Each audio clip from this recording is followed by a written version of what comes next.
Bw'ova omusitula omutwe gumuluma. Alina emyaka emeka? 6 n'ekitundu. Omwana Emmanuel Kasozi yatabudde bazadde be okuli Angela Matovu Kiza nga kati aweze emyaka 6 n'ekitundu ng'obulwadde obumuzimbye omutwe bwamutandika alina emyezi 3. Nga sirina wadde 10 n'ebijantunda obuntu bwange wano.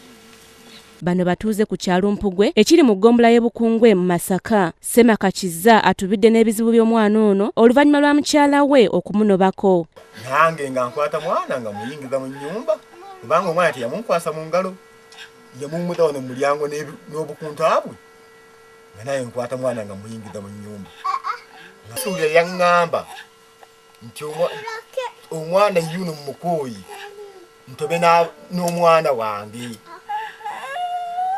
Nange samulega kigambo kyonna nenkwata omwana nemuyingiza mu nnyumba. Kiza agamba nti yamututte mu ddwaliro e Masaka gye yavudde n'amwongerayo embaale gye bamusizzaamu akuuma mu mutwe nti kamunuunemu amazzi. Kiza agamba nti y'omu ku bato bane nnyina ali mu myaka 10 nga yakutukako n'amagulu.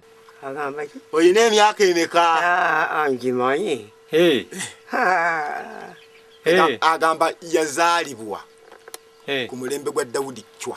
Sirina bwendi ezo ebintudde mu kifuba.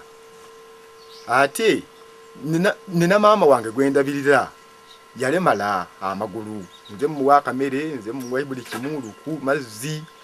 Akati nangawo bwenfuna omuzira kisanyamba okumpa ku buyambi. Ate okuvaako ku poliisi y'ekira etubidde n'abaana omuli Desire Shakira atemera mu myaka 3 era ng'ono tamanyi mannya g'abazadde be.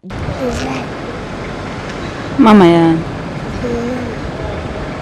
Ate omulala ye Isaac Wandera ow'emyaka 13 ng'ono muyizi mu ssomero lya St. Lawrence Namayingo era nga Isaac ategeezezza nti kitaawe ye Waliawula Patrick omusomesa mu ssomero lino. Kigambibwa nti omwana ono yabula ku kitaawe bwe bali bagenze Namugongo okulamaga. Akola ku nsonga z'amaka ku poliisi eno Florence anenyeza nnyo abazadde okulagajjalira abaana era n'asaba abamanyi abaana bano bajje ku poliisi y'ekira.